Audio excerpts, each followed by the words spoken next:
I was born in Vicksburg, Mississippi, and my family relocated to California when I was 4 years old.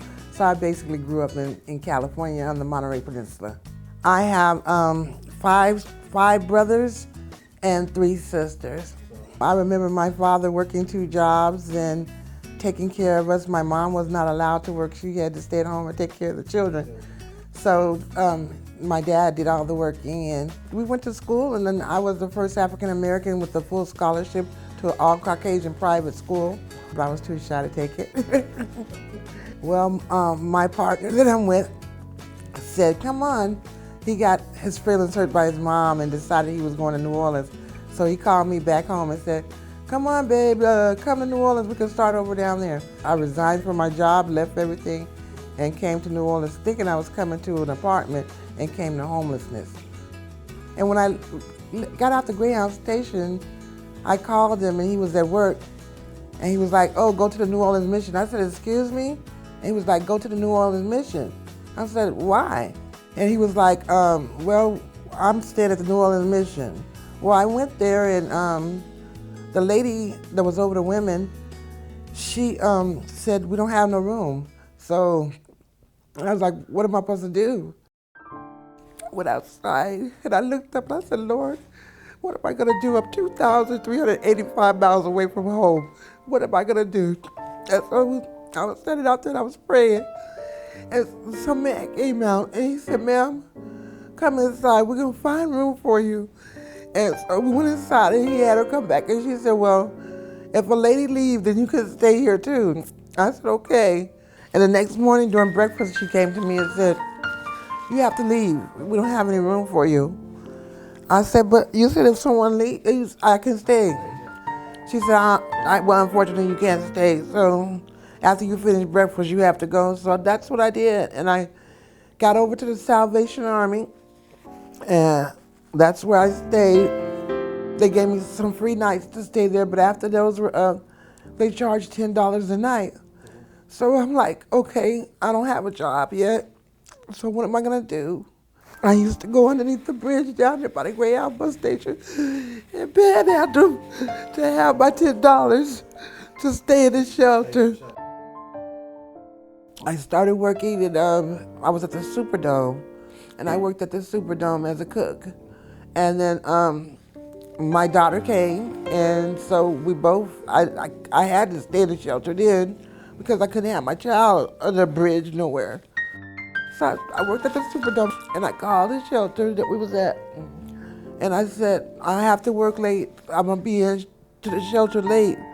So I called them at 8:00 p.m. and I said, oh, you can stay. So I called them back and I said, well, my chef wants me to stay until about midnight. Well, Miss Miles, you know our curfew, either I can stay or I can't. Oh, you can stay, they told me.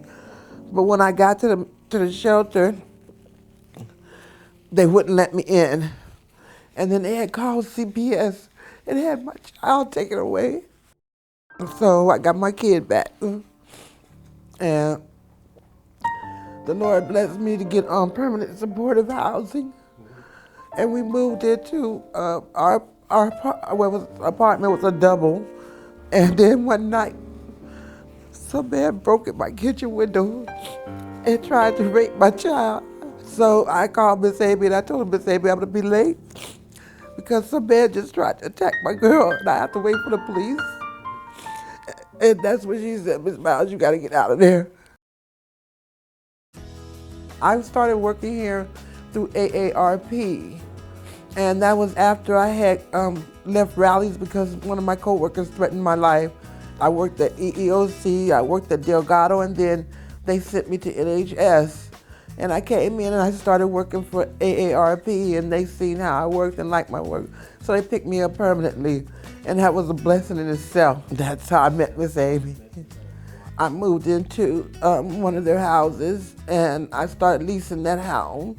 And they have lease to purchase, so I was actually trying to get to the position where I could purchase the home. And God is so good. He is so awesome. And he always has sent angels my way. He really does. So it comes to now where I'm living in the home. And I'm getting ready to close on the house. Come on, let me get that reaction again. All right, come on, give us the good news. Miss Miles got approved for her house today. Thank you, Miss Parley.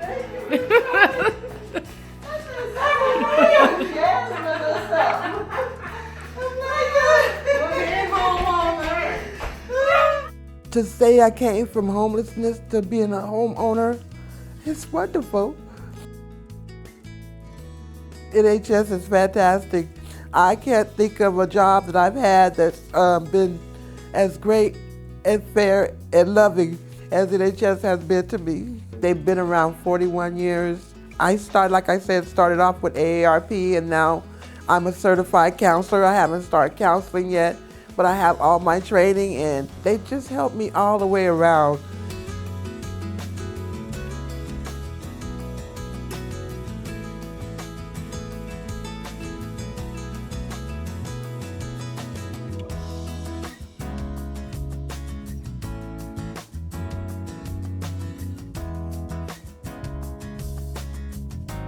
Home to me is a sense of security, a sense of love, a sense of belonging. That's home. I want to say thank you to everyone that has done and helped and taught and listened. Thank you. Thank you, and God bless you all.